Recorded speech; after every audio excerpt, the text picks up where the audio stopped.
Cerita diawali dengan diperlihatkan seorang ayah bernama Nikolai, si kakak bernama Sergei, dan si adik bernama Dmitri, yang berencana untuk pergi menjalankan hobinya yakni berburu singa di padang gurun Afrika.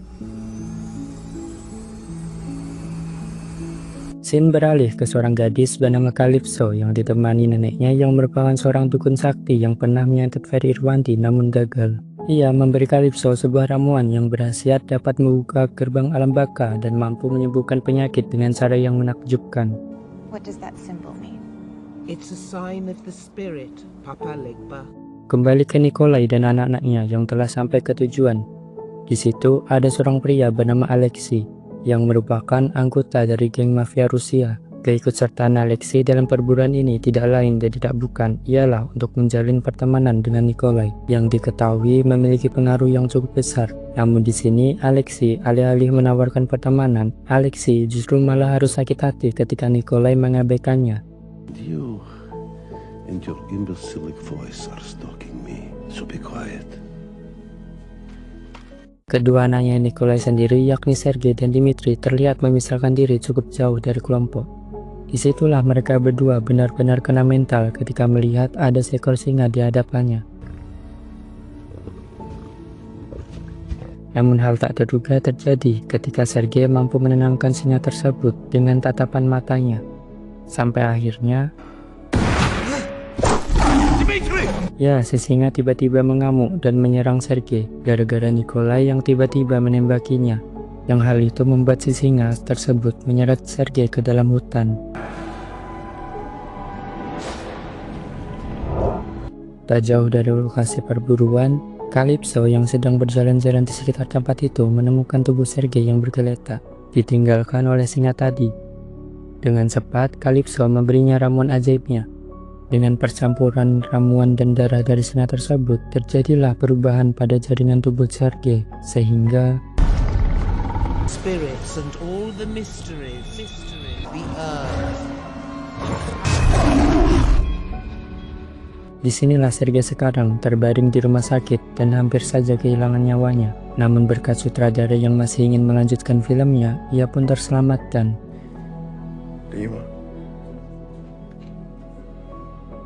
Setelah Sergei dinyatakan pulih dan pulang ke rumah, Nikolai sebagai ayahnya sama sekali tak memiliki perhatian terhadap kondisi yang baru saja dialami oleh Sergei. Sergei justru disalahkan atas kejadian ini. Menurutnya, Sergei sama lamanya dengan mendiang ibunya yang tak mampu mengambil keputusan dalam situasi yang mendesak.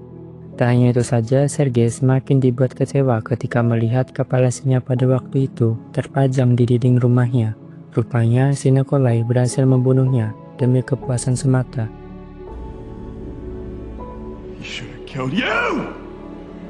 Tak nyaman berada di rumah, Sergei memutuskan untuk kabur dari rumah. Ketika ia sedang berkemas, ia melihat sebuah kartu tarot bergambar manusia dan singa, berikut beserta botol ramuan milik Calypso yang sempat digunakan untuk menyembuhkan dirinya. Tak punya banyak waktu untuk berpikir, Sergei lalu bergegas kabur dari rumah itu untuk pergi ke sebuah tempat terpencil yang jauh dari perkotaan.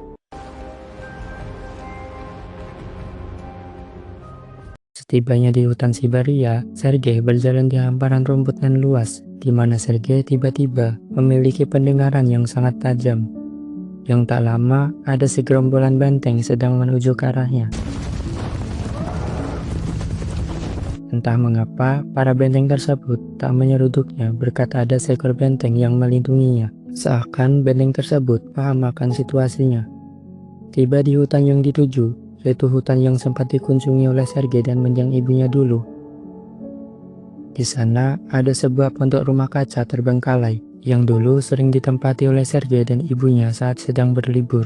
Sergei lalu memutuskan untuk tinggal di tempat tersebut, menyendiri dan menyatu dengan alam. Keesokan paginya, Sergei terbangun oleh mimpi buruk ibu dan ayahnya, di mana Sergei tiba-tiba memutuskan untuk membuat sebuah tombak yang lalu dilempar ke titik sasaran, sampai ketika ada seekor rusa yang kaget dan lari. Sergei mulai melatih fisiknya dengan berlari dan mengejar rusa tersebut, dan tiba-tiba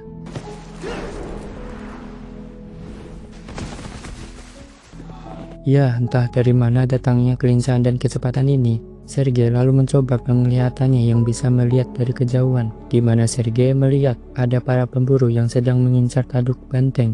Sehingga Sergei bergegas pergi ke sana untuk memeriksanya. Dan betapa malangnya para benteng tersebut yang hanya diambil tanduknya saja demi keuntungan para pemburu. Di mana Sergei pun mengambil pisau yang ada di sana, lalu menghabisi para pemburu dengan sangat brutal.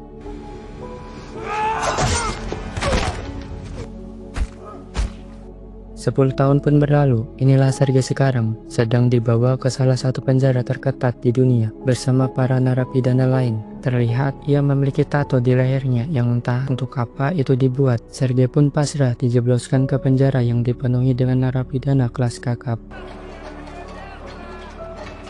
Secara kebetulan, Sergei mendapat teman satu kamar yang memiliki perawakan yang sangar, di mana ia memberitahu Sergei jika ia tak suka berbagi kamar, sehingga inilah yang terjadi.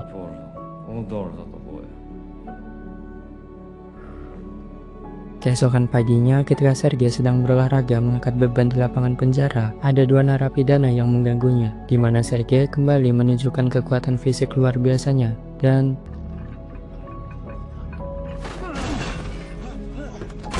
karena hal itu, Sergei dibawa oleh para penjaga yang mengarahkannya ke narapidana bernama Chorny, yang merupakan bos dari geng mafia berbahaya yang telah membunuh ribuan wanita dan anak-anak, termasuk para pejabat jujur, di mana Chorny sangat-sangat terkejut ketika mengetahui jika ialah tujuan Sergei datang ke penjara ini.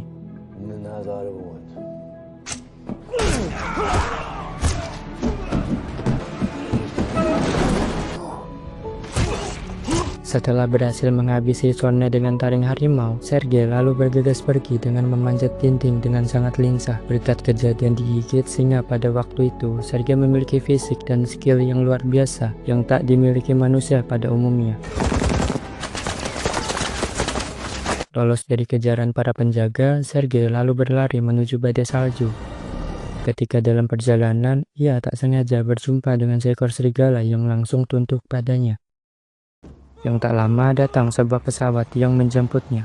Terkait tato yang ada di lehernya, itu rupa-rupanya merupakan tato palsu, hadiah dari Ciki yang ia beli dari warung Teh Yuli, yang gunanya untuk mengecoh para penjaga karena tato yang asli berada pada orang yang telah mati membeku, dan itu pun berhasil membuat para penjaga mengira jika Sergei telah mati.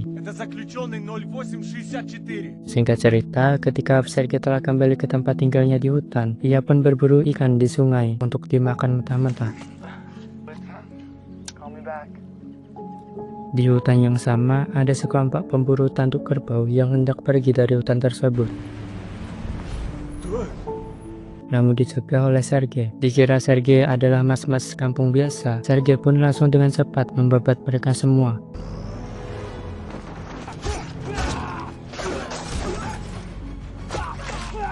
Melihat ada satu mobil yang lolos, Sergei lalu dengan penglihatannya mampu melihat plat mobil tersebut untuk menandainya. Beralih ke Andrei, pemburu yang berhasil lolos dari kebrutalan Sergei tadi. Ia lalu bergegas melapor ke bosnya mengenai kejadian yang baru saja ia alami. Namun alangkah terkejutnya Andrei ketika ia mendapati Sergei yang entah bagaimana sudah ada di depannya. Dengan cepat Sergei lalu menghabisinya.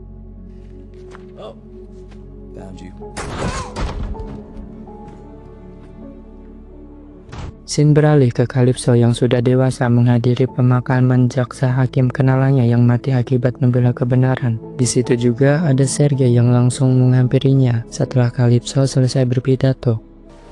Calypso, You're the boy. Calypso terkejut bagaimana bisa Sergei mengetahui dirinya, dan diketahuilah jika Sergei memiliki skill untuk berburu manusia. Di situ Sergei memberitahu Calypso jika ia telah membalaskan dendam temannya. Ia telah membunuh Chorny 1 minggu yang lalu.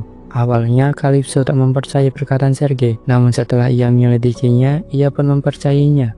Keesokannya, Calypso dan Sergei saling bertemu di sebuah taman, di mana di situ Sergei yang memiliki nama keluarga Kravinov yang biasa dipanggil Kraven pun memberitahu alasan mengapa ia memburu para penjahat. Itu semua dikarenakan ia termotivasi oleh ayahnya yang merupakan seorang gembong narkoboy, dan Sergei ingin sekali menghapus semua orang-orang jahat dari muka bumi ini. Tak hanya itu saja, Kraven alias Sergei menawarkan kerjasama sebagai mitra untuk membasmi kejahatan dalam pemburuan ini. Sergei memberi Calypso sebuah daftar nama-nama penjahat yang belum berhasil ia temukan. Ia meminta Calypso yang seorang pengacara untuk membantunya menemukan orang-orang tersebut.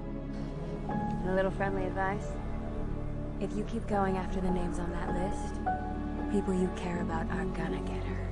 Sejenak, kita dialihkan ke seorang mafia Rusia yakni Alexei, orang yang dulu pernah menawarkan pertemanan kepada Nikolai, ayahnya Sergei, namun ditolak mentah-mentah. Dulu culun, namun sekarang ia terlihat tangguh dengan membawa tas punggungnya yang tak apa isinya. Ia baru saja mendapat kabar mengenai kematian Chorny, teman dekatnya yang telah dihabisi oleh Sergei sebelumnya.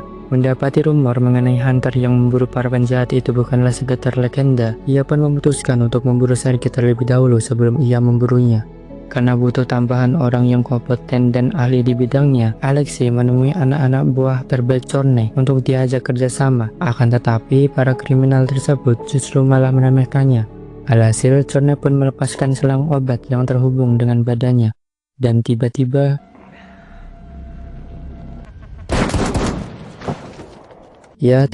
tubuh Alexei mengeras sekeras badak.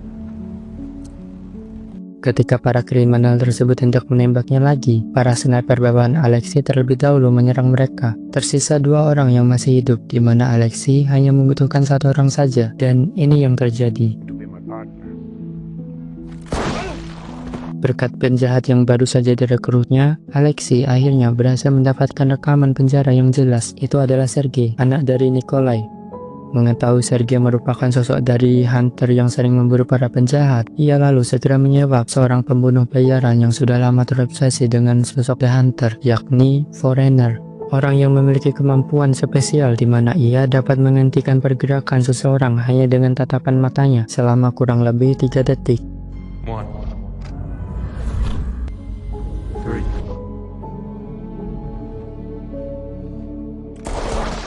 Kembali ke Sergei yang tidak langsung kembali ke hutan, ia menyempatkan diri menemui adiknya Dmitri yang sudah lama tak ia temui.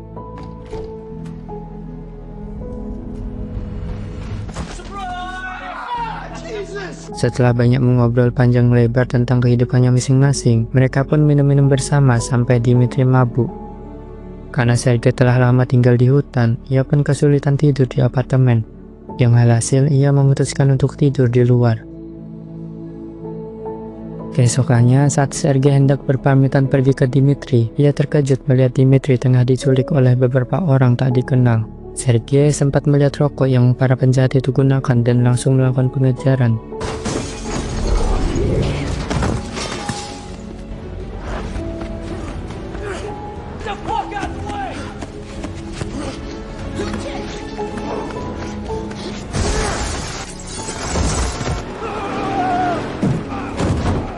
Karena kaca mereka anti peluru, Sergei kesulitan untuk menembusnya, sehingga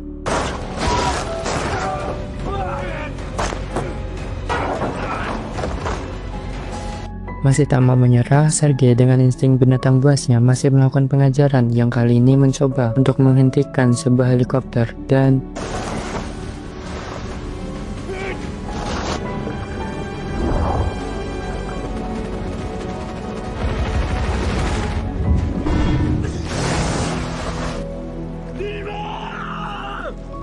gagal menyelamatkan Dmitri. Sergei lalu meminta bantuan Calypso dengan memberikan ciri-ciri wajah dan rokok yang sempat dijatuhkan oleh para penjahat tersebut, di mana Calypso langsung menemui informannya yang diketahui Dmitri dibawa oleh penjahat asal Turki. Saat ini Dmitri berada di sebuah tempat terpencil di dalam hutan. Namun rupa-rupanya informan tersebut telah berkhianat dan bekerja untuk The Foreigner agar Sergei mau pergi ke tempat tersebut. Dengan kata lain, itu semua adalah rencana Alexei untuk menjebak Sergei. Setelah Calypso memberi informasi kepada Sergei, Sergei lalu bergegas pergi menuju lokasi, lalu dengan brutalnya menghabisi seluruh penjaga yang ada di sana.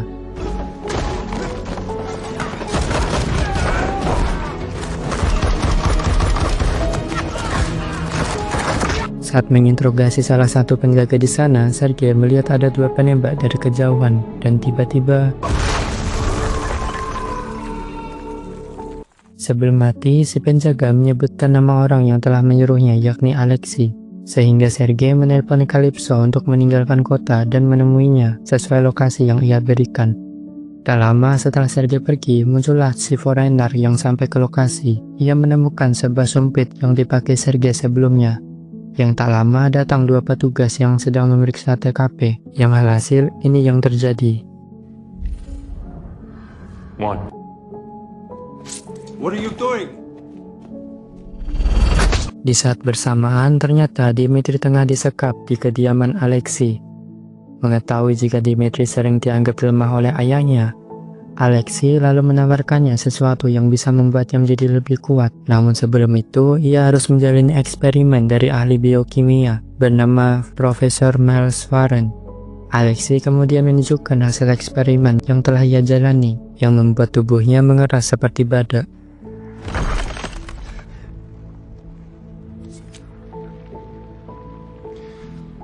Tak lama datang Frenner dengan trik mematungnya, yang dimana hal itu membuat Alexei menjadi sedikit kesal. Will your trick still work when I remove your eyeballs from your head?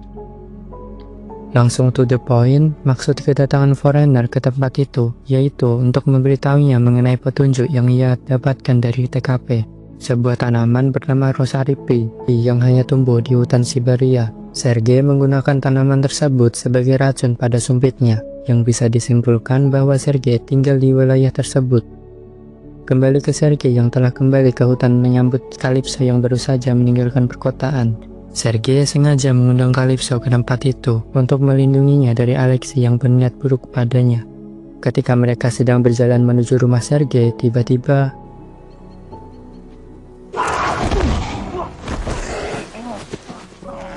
ya, kucing besar itu merupakan sahabat Sergei yang dimana hal itu membuat Calypso sedikit terkejut. Oh, you're a goddamn lunatic, I swear. Setibanya di rumah Sergei, Calypso iseng memencet tombol rak persenjataan milik Sergei. Salah satu senjata yang menarik perhatiannya yaitu busur panah yang sering tersedia di aplikasi Shopee dan nyaris membuat Sergei celaka. Di saat bersamaan, Alexei dan pasukan bersenjatanya telah sampai di hutan Siberia. Alexei langsung menelepon Sergei untuk menawarinya pertemanan. Namun seperti yang kita semua tahu, Sergei adalah sosok yang tak terlalu berminat berteman dengan siapapun. Tak punya pilihan, Alexei menyuruh pasukan bersenjatanya untuk menyebar untuk menangkap Sergei. Yang tak lama, datang kucing besar teman Sergei yang menyerang mereka. Dan momen itu Dimitri gunakan untuk kabur ke dalam hutan. Di sisi lain, nampak Sergei menghabisi satu persatu pasukan Alexei.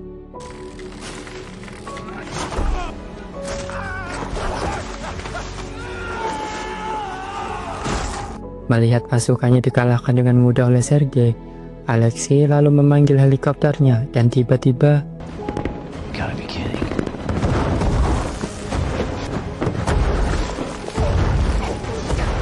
selamat dari serangan helikopter, Sergei tiba-tiba terkena suntikan yang membuat ia berhalusinasi melihat ratusan laba-laba.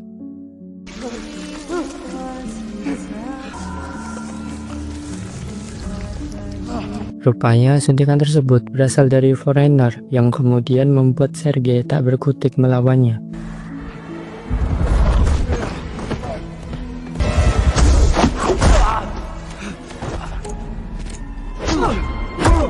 Ketika Foreigner hendak menghabisi Sergei, tiba-tiba Calypso datang lalu menyelamatkan Sergei.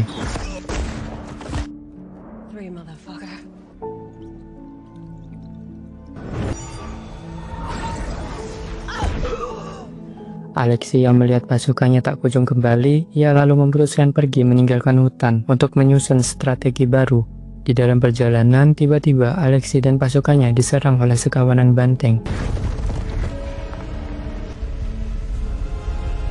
Yang tak lama Sergei datang, dan terjadilah pertarungan antara manusia singa versus manusia badak.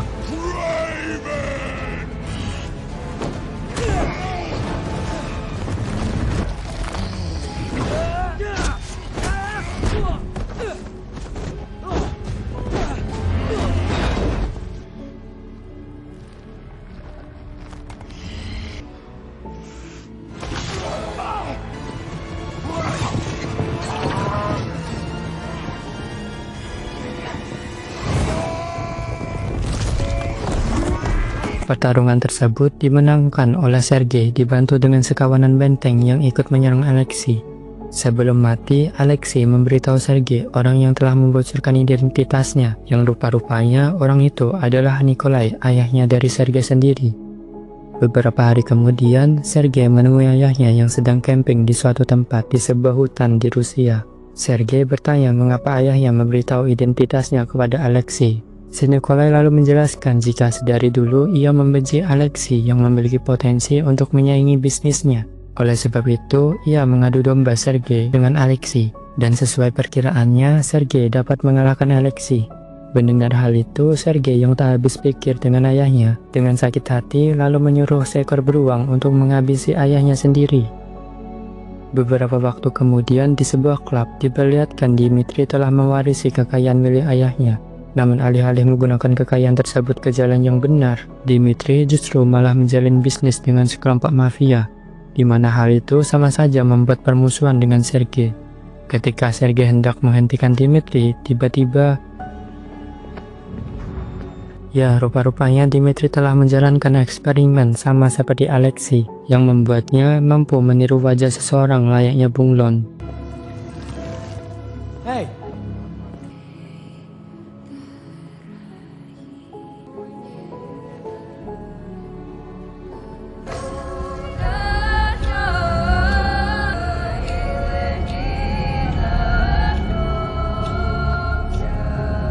Tamat.